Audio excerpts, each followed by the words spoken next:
Hello friends, நான் உங்க postman. இந்த போட்டோல வரவரை உங்களுக்கு தெரியுதா? நம்ம நாட்டில் இந்தியாவோட பிரதமர் எப்படி நரேந்திர மோடியோ அதே மாதிரி இவர் அமெரிக்க நாட்டோட அதிபர் ட்ரம்ப். இவருக்கு 77 வயசு ஆகுதுங்க.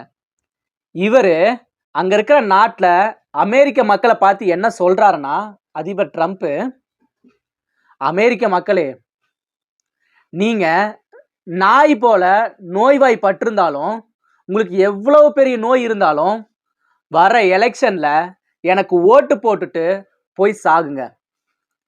அப்பதான் உங்க சாவுக்கு ஒரு அர்த்தம் இருக்கும் அப்படின்னு அதிபர் ட்ரம்ப் சொல்றாரு. அமெரிக்காவில் என்ன பிரச்சனை அப்படின்னா, அங்க கிளைமேட் ரொம்ப மோசமா இருக்கு.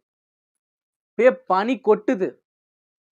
அங்க இருக்கிற ஆராய்ச்சியாளர்கள் என்ன சொல்றாங்கன்னா, அமெரிக்க மக்களே, நீங்க வீட்டை விட்டு வெளியே வந்தீங்கன்னா இங்க இருக்கிற பனியில நீங்க சாவறதுக்கு கூட வாய்ப்பு இருக்கு. அதனால வீட்டை விட்டு வெளியே வராதீங்க அப்படின்னு சொல்றாரு.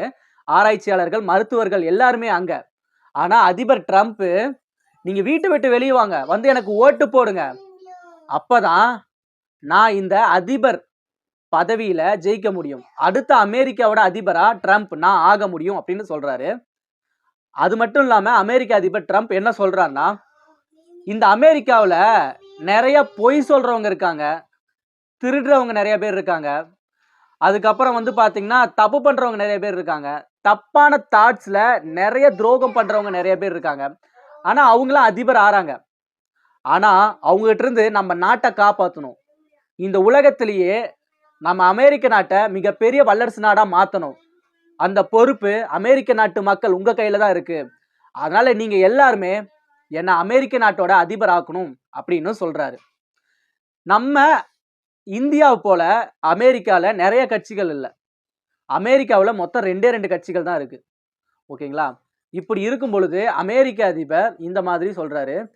இந்த மாதிரி சொன்னதுக்கு அப்புறம் எலெக்ஷனும் நடக்குது. அதுல மக்கள் அமெரிக்க அதிபர் ட்ரம்ப்பை மறுபடியும் அதிபர் ஆக்குறாங்க.